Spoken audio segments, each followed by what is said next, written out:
Hello.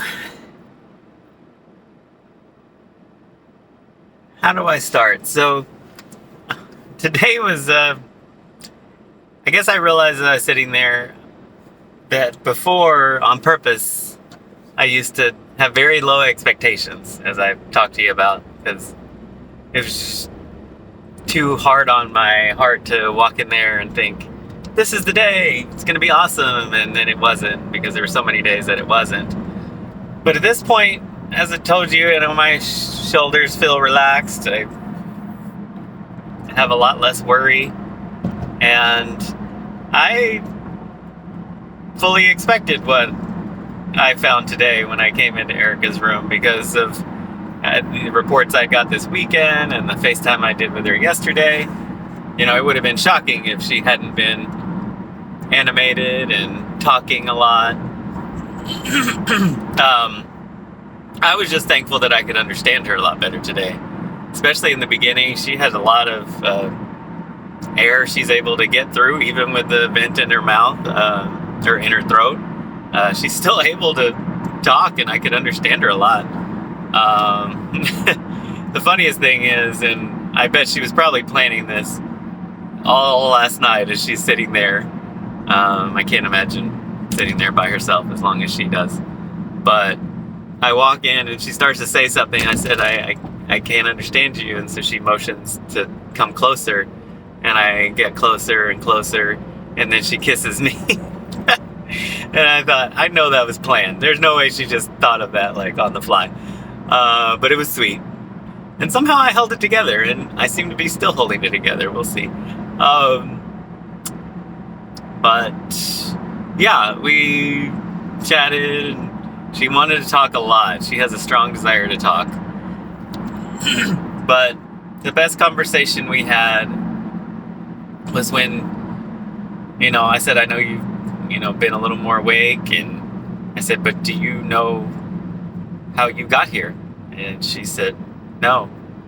So I said, well, where do you want me to start? I said, I'll just start at the beginning. She said, yes.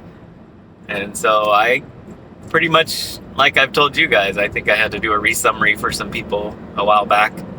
And I just started all the way back at January 7th. And I told her the good and the bad and the flatline day. And I told her everything. And she cried through part of it.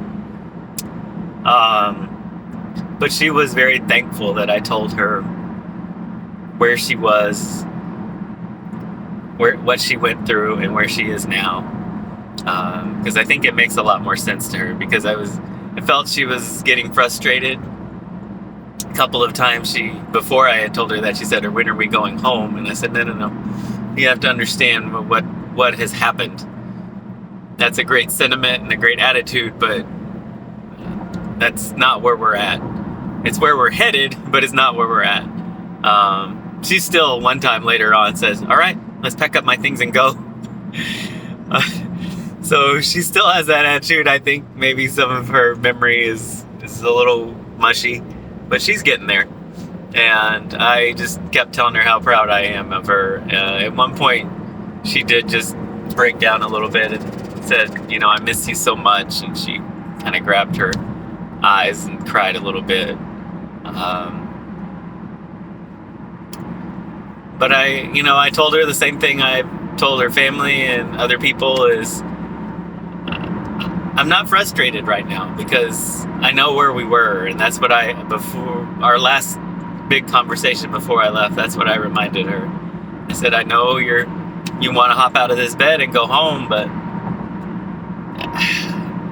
let's just be thankful right now. And I want you to keep that fighting spirit. I want you to stay relaxed through this, because that's what you got to do right now to earn the chance to go home. And I felt like I did a really good job as the caregiver / coach today. I think it just is a lot easier to do now that I know that we're headed towards a positive outcome. It's a lot harder to be that positive coach when the outcome was unclear.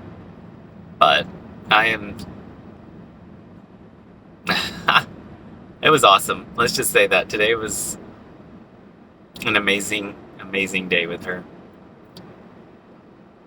she still got feisty and rolled her eyes at me. And I caught her up on a few things, including, when she started complaining a little bit about her previous stop. I told her, I talked to her about some of the people that are watching this and reading it right now that have lost people to COVID, like Brooke and Kim Yarbo. And I told her, and her eyes kind of pulled back. I said, yeah, you need to be thankful for where you're at, because it was never guaranteed.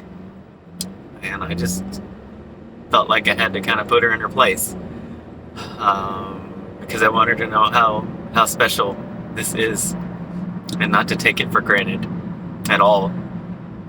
And yeah. But I think she's getting it, and I know it's a lot to throw at her, but I just feel like she needs to know, because I know she says she remembers all these things, but yet she doesn't know what order they happened in or what timeline it is. So that's what I'm trying to fill in for her. All right, y'all, I'm almost home, trying to get some dinner for my little one. Love you all. Talk to you later.